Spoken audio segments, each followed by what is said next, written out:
Matthieu chapitre 8.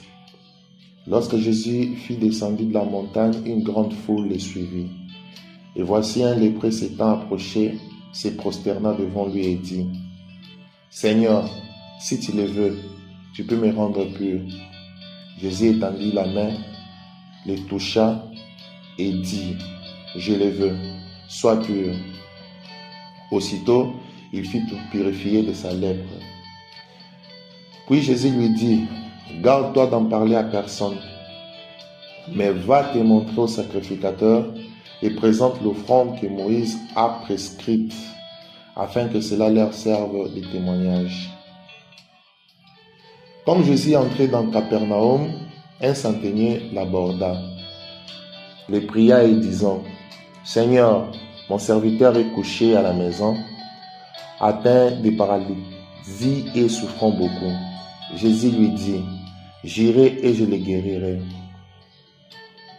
Le centenier répondit, « Seigneur, je ne suis pas digne que tu entres sous mon toit, mais dis seulement un mot et mon serviteur sera guéri. Car moi qui suis soumis à des supérieurs, j'ai des soldats sous mes ordres.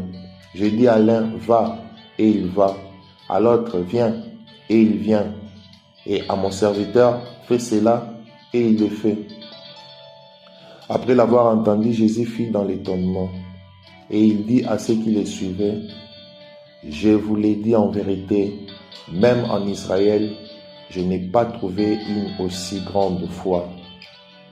Or, je vous déclare que plusieurs viendront de l'Orient et de l'Occident, et seront à table avec Abraham, Isaac et Jacob dans le royaume des cieux.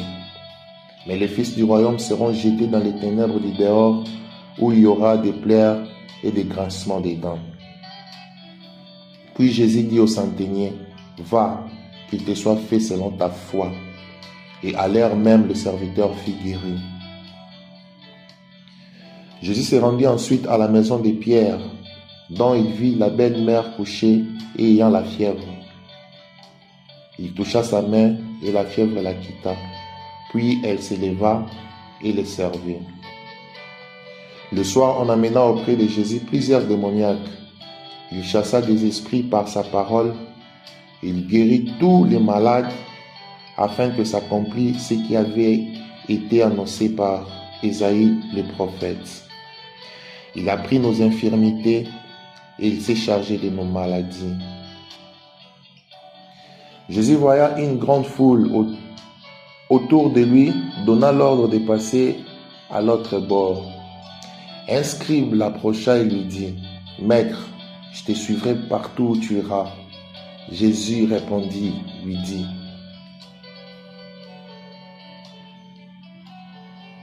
« Les renards ont des tanières et les oiseaux du ciel ont des nids, mais le Fils de l'homme n'a pas où reposer sa tête. » Un autre d'entre les disciples lui dit, « Seigneur, permets-moi d'aller d'abord ensevelir mon Père. » Mais Jésus lui répondit, « Suis-moi et laisse les morts ensevelir leurs morts. » Il monta dans la barque et ses disciples le suivirent. Et voici s'éleva sur la mer une si grande tempête que la barque était couverte par le flot. Et lui, il dormait. Les disciples s'étant approchés, les réveillèrent et dirent, « Seigneur, sauve-nous, nous périssons. » Il leur dit, « Pourquoi avez-vous peur, gens d'épée de foi ?» Alors il s'éleva, menaça le vent et la mer, et il y eut un grand calme.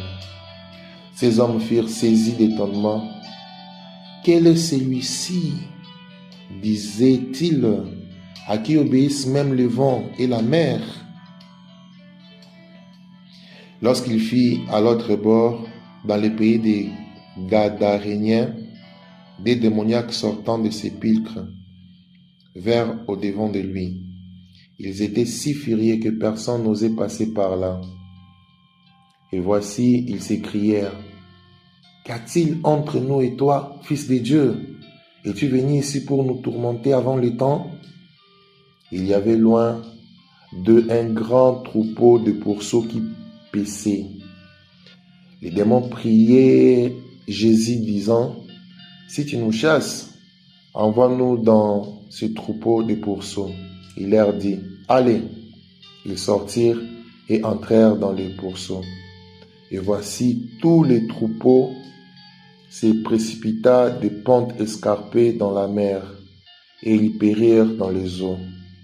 Ceux qui les faisaient paître s'enfuirent et allèrent dans la ville raconter tout ce qui s'était passé et ce qui était arrivé aux démoniaques.